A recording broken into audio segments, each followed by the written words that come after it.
اور سینئر قانون دان فیصل باجوہ صاحب موجود ہیں, ان سے بات کرتے ہیں. السلام علیکم. جی وعلیکم السلام. اچھا سر, آج کی جو ایک صلح کا اہتمام کیا گیا ہے, اس میں آپ کی پارٹیسپیشن کی گئی اور ایک بہت ہی اچھا اقدام ہے, تو اس کے حوالے سے تھوڑا سا بتائیے گا. جو خاص کر ہمارے لوگ تھوڑی تھوڑی بات پر غصے ہو جاتے ہیں اور اتنا بڑا اقدام اٹھا لیتے ہیں, ان کو کیا پریشانی ہوتی ہے اور ان کے خاندانوں کو کیا تکالیف میں سے گزرنا پڑتا ہے؟ جی, سب سے پہلی بات تو آج کی صلح کے حوالے سے یہ ایک انتہائی احسن قدم تھا, جس میں معززین نے دو خاندان جن کی قتلوں کی دشمنی تھی ان کو اکٹھا کیا, بٹھایا, ان کی صلح کروائی, اور آج وہ اس نہج پر بیٹھے ہیں کہ دونوں فریقین جو ہیں وہ اکٹھے ہیں. اس سارے میٹر سے دونوں فریقین کے علاوہ جو عام پبلک ہے یا عام لوگ ہیں یا ان کے جاننے والے ہیں یا عوام ہیں, ان کے لیے ایک میسیج جاتا ہے کہ تھوڑی سی اگر ہم صبر سے کام لے لیں تو بہت ساری کباہتوں سے ہم بچ سکتے ہیں. بیسیکلی جذبات میں آ کے ہم کوئی قدم تو اٹھا لیتے ہیں غیر قانونی, لیکن اس کے بعد پھر نسلیں جو ہیں وہ رول جاتی ہیں, دونوں فریقین کی, مرنے والے کی بھی اور مارنے والے کی بھی. ٹھیک ہے, تو میرے خیال میں اس سے جو نوجوان نسل ہے اس کو سبق لینا چاہیے اور تھوڑا سا اپنے جذبات کو کنٹرول میں رکھیں تاکہ کوئی اس طرح کے انسیڈنٹ میں نہ ڈل سکیں, نہ آگے ان کی خاندان فیملیاں جو ہیں وہ مزید عذاب میں مبتلا ہو سکیں. اچھا فیصل صاحب, یہ بتائے گا کیونکہ آپ ایک سینئر قانون دان بھی ہیں اور آپ کے جو اس طرح کے وقوعات ہوں گے ان میں بڑا جو ہے اپنے اچھے طریقے سے ڈیل بھی کرتے ہوں گے, جو فیملیوں کو کیا کیا مشکلات آتی ہیں جذبات میں, آپ نے ورڈ یوز کیا کہ جذبات میں آ کر, تو اور جو پیچھے جذبات میں تو اپنی وہ کوئی کام کر لیتے ہیں, تو پیچھے فیملی کو کس طرح کا سروائیو کرنا پڑتا ہے؟ جی فیملیز دیکھیں جی, پہلی چیز یہ ہے کہ اگر وہ ملزم ہیں, ٹھیک ہے, ان سے کوئی ایسا قدم اٹھ گیا ہے تو ان کے گھر والوں کے لیے سب سے بڑی بات یہ ہے کہ پولیس ان کے پیچھے پڑ جائے گی. ٹھیک ہے, ان کو پکڑنا ہے, ظاہری بات ہے, انہوں نے پھر عدالتوں کچہریوں کا ایک لمبا پروسیس سٹارٹ ہو جاتا ہے. ان کی فیملیز جس غیرت کے لیے انہوں نے یہ قدم اٹھایا ہوتا ہے بعض اوقات, ٹھیک ہے, وہی خواتین, وہی بہنیں, وہی مائیں تھانوں میں, کچہریوں میں, عدالتوں میں ان کے پیچھے ذلیل ہو رہتی ہیں. اسی طرح جو مدعی فریق ہے جس کا کوئی جان پیارا جو ہے وہ چلا جاتا ہے, ایک تو وہ چلا جاتا ہے دنیا سے, دوسرا جو پیچھے رہ جاتے ہیں وہ اس مقدمے کی پیروی میں اپنا سب کچھ جو ہے گنوا دیتے ہیں. تو یہ دونوں سائیڈ سے جو ہے یہ نقصان دہ چیز ہے, چاہے وہ مدعی سائیڈ ہے یا ملزم سائیڈ ہے. وہ کہتے ہیں ایک بڑی مشہور کہاوت بھی ہے کہ اللہ تعالیٰ جو ہے وہ تھانوں سے, کچہریوں سے اور ہاسپٹل سے بچائے, اور یہاں پر جو وہ بات بالکل سچ ثابت ہوتی ہے کہ اللہ تعالیٰ واقعی ان چیزوں سے بچائے, مدعی بھی اور ملزم دونوں کے گھر تباہ ہو جائے. بالکل ایسا ہے, یہ دونوں کے گھر تباہ ہو جاتے ہیں. دیکھیے جی, اگر آج ہم اسی بات کو لیتے ہیں, یہ فریقین کی صلح نہ ہوتی تو شاید ان کی اگلی نسل بھی دشمنیوں میں جاتی. ٹھیک ہے, جو ان کے بچے ہیں وہ بھی شاید دشمنیوں میں جاتے, اور ان کی جو کوئی جمع پونجی تھی, جو کوئی ان کی سیونگز تھی, جو کوئی ان کی پراپرٹی تھی, وہ بیچ کے انہوں نے اپنے کیسوں پہ ہی لگانی تھی, اور جس طرح وقت گزرنا تھا یہ دشمنی بڑھتی جانی تھی. میں سمجھتا ہوں کہ یہ بہت اچھا احسن اقدام ہے معززین کی طرف سے کہ دونوں فریقین کو انہوں نے بٹھایا ہے, دونوں نے ایک دوسرے کو اللہ کی رضا کے لیے معاف کیا ہے, اور آج اس نہج پہ ہیں کہ دونوں اکٹھے بیٹھے ہوئے ہیں. اچھا سر, میں آپ سے ایک تھوڑا سا پرسنل سوال بھی کروں گا. اس میں یہ ہوتا ہے کہ فرض کریں کہ بعض کا آپ لوگوں کے پاس بھی کیسز آتے ہیں, کسی میں آپ مدعی کی طرف سے ہوتے ہیں, کسی آپ ملزم کی طرف سے ہوتے ہیں, تو خاص کر جو ہے آپ لوگوں کی کیا کوشش ہوتی ہے کہ ملزم کو واقعی سزا دلوائی جائے, یا درمیان میں آپ لوگوں کا بھی کوئی ہوتا ہے کہ پیکج اپ کروا دیا جائے, کیا کہیں گے؟ اس میں دو صورتیں ہوتی ہیں جی. دیکھیے, جو صلح ہوتی ہے وہ پارٹی نے کرنی ہوتی ہے. ٹھیک ہے, ہم کوشش کر سکتے ہیں, وہ ہم کرتے ہیں. اس کیس میں پرٹیکولر کیس کی بات کرتا ہوں, اس میں جب معززین نے دونوں فریقین کو بٹھا دیا, راضی نامہ ہو گیا ان کا, تو اب اگلا پروسیس سٹارٹ ہوا کہ کورٹ سے ان کی جان کس طرح چھڑانی ہے. تو وہ ہم نے بطور مدعی کونسل اس کیس میں اس میں مدعیان کے بیانات کروائے.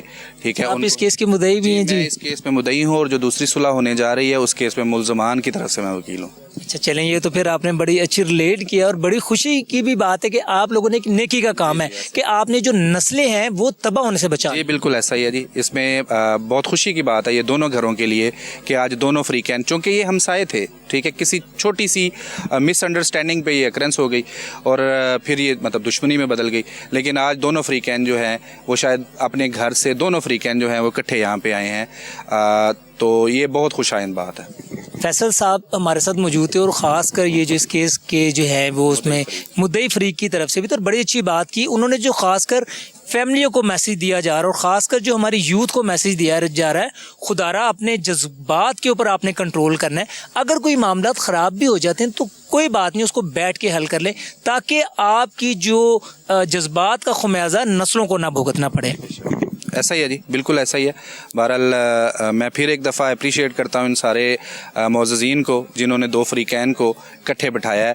ये नेकी भी है, ठीक है, और ये शायद इनकी आने वाली नस्लों पे एक एहसान भी है जी। बड़ी अच्छी बात कीजिए, एहसान भी है, मज़ीद भी हम लोगों से बात करेंगे, हमारे साथ रहिएगा जी। तो नाज़रीन, जैसे कि अभी हमारी फैसल बाजवा साहब से भी बात हो रही थी और एक और हमारे यहाँ पर सीनियर कानूनदान राना शबीर हुसैन साहब एडवोकेट हाई कोर्ट मौजूद हैं, इनसे बात करते हैं। अस्सलाम वालेकुम जी। वालेकुम अस्सलाम। राना साहब, आज की जो खासकर तकरीब है, आप जैसे लोगों का आना इसमें बड़ी खुश आइन बात है, तो क्या कहेंगे जो खासकर माशरे में भी हमारे इस तरह के वक़ुआत हो जाते हैं वो कम से कम हो, इसके बारे में आपकी क्या राय है? जी बिस्मिल्लाहिर्रहमानिर्रहीम। सबसे पहले तो ये जो आज का सुलह है ये एक बहुत मैं समझता हूँ कि बहुत बड़ी काविश है कि हमारे वकला कम्युनिटी ने दोनों पार्टीज़ में, दोनों फ़रीक़ैन में जो है वो बाहमी रज़ामंदी के साथ सुलह करवाई है और अदालतों से इनको बाहर लेके आए हैं। अब रह गई बात कि ये जो कहते हैं कि जी इस सिस्टम को आगे किस तरह लेके चलना है। यहाँ पर स्कूलिंग का फेलियर है।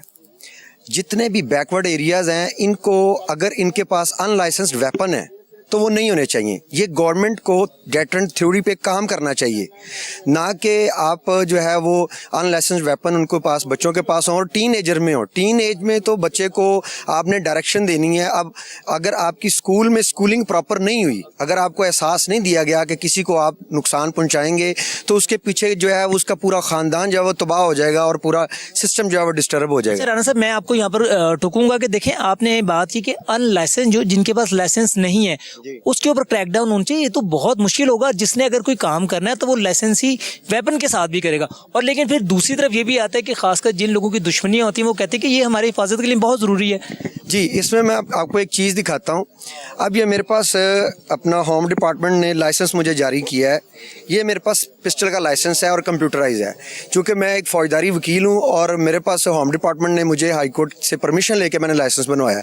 अब मेरे पास वेपन है। मुझे ये पता है कि मैं एक रिस्पॉन्सिबल आदमी हूँ। मैं इस वेपन को चलाने से पहले मेरा हाजिर दिमागी करूँगा कि इसकी पूरी जिम्मेदारी मेरे फैमिली के ऊपर आएगी, मेरे ऊपर आएगी।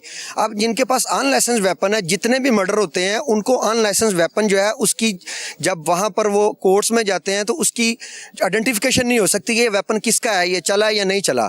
और हमारी पुलिस डिपार्टमेंट जो है वो किसी और से जो है वो रिकवरी करते हैं और वो वेपन होता ही नहीं है जिसके साथ मर्डर हुआ। ये आपने बड़ी अच्छी बात की, लेकिन क्योंकि ये फिर एक अपने अंदर बहुत बड़ा टॉपिक को लेके जाता है। खासकर आपने कहा जो नाजायज असला है इसके ऊपर सख्ती से क्रैकडाउन होना चाहिए ताकि इस तरह के वक़ुआत ना हो।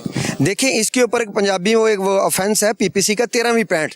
आपके पास G3 पकड़ी जाए, आपके पास टैंक पकड़ा जाए, आपके पास जितने मर्जी वेपन पकड़े जाए, 13वीं पैंट है, जाते ही बेल हो जाती है, उसको तो अगले दिन ही बंदा बाहर हो जाता है। तो ये गवर्नमेंट को इसके ऊपर जो है वो इनिशियल स्टेज पे स्टेप लेना चाहिए कि डेटरेंस थ्योरी होनी चाहिए, किसी के पास अनलाइसेंस वेपन ना हो। सबसे एक और बड़ा मैं आपको फेलियर बताऊं, जितनी हमारी पुलिस, पंजाब पुलिस है, ये इनके कांस्टेबल जो है ये खुद प्रोवाइड करते हैं टीनेजर बच्चों को। 1500 में 2000 में पिस्टल मिल जाता है।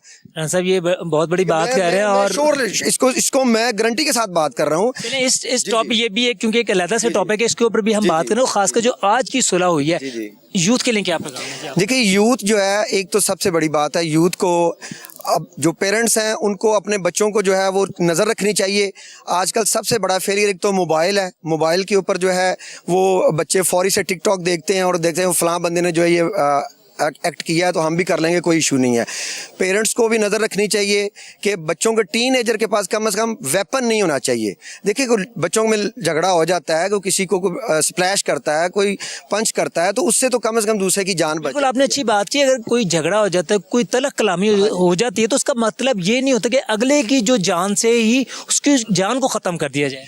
देखिए, मेरी 8 साल की हाईकोर्ट की प्रैक्टिस है। मैंने जितने भी क्रिमिनल्स देखे हैं उन्होंने बाद में पछतावा ही उनके पास आया है। तो उस पछतावे का जो है पीछे जो पस मंजर है वो आपके पास वेपन होना जो है वो सबसे बड़ी वजह वेपन है। वेपन, जितने अनलाइसेंस वेपन है इनको गवर्नमेंट को बैन करना चाहिए।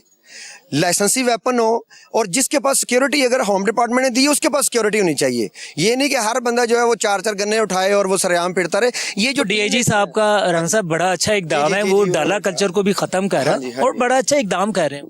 देखें, ये जो बैकवर्ड एरियाज हैं यहाँ पर छोटे बच्चे हैं, अभी यहाँ पर मैंने 1-2 बड़े खूबसूरत बच्चे देखे हैं। जब ये हर बंदे को वेपन के साथ देखते हैं, इनके अंदर एक मोटिवेशन आती है कि मैंने बड़ा हो गया, मैंने भी वेपन कैरी करना है। जी, वो तो हर जिस बंदे को देखेंगे, और खासकर सोशल मीडिया का दौर है तो हर बंदे को होगा कि जी वेपन्स के साथ, क्योंकि क्रेज और एक वो तिरस्माती दुनिया दिखा दी ना। देखिए जी, मैंने पीएचडी हूँ, मैंने अमेरिका भी विजिट किया, मैंने लंदन भी विजिट किया, मैंने यूरोप भी विजिट किया है, कंपैरेटिव स्टडी भी मैंने पढ़ी है। बाहर के मुल्कों में इस चीज़ का कंसेप्ट ही नहीं है। अब दुबई ले लें, इंग्लैंड ले लें, अमेरिका में तो हम कहेंगे, लेकिन खासकर अमेरिका में मैंने देखा है, वहां पर वेपन किसी के पास है ही नहीं है। जितने भी सिविलियन हैं उनके पास वेपन नहीं है, वो लाइसेंस देते ही नहीं है। और हमारे यहाँ जितने भी आप मर्डर देखें, कोर्टों में जितने केसेस देखें, आपको लाइसेंसी पिस्टल के साथ, लाइसेंसी वेपन के साथ आपको मर्डर नहीं होता हुआ आपने देखा होगा।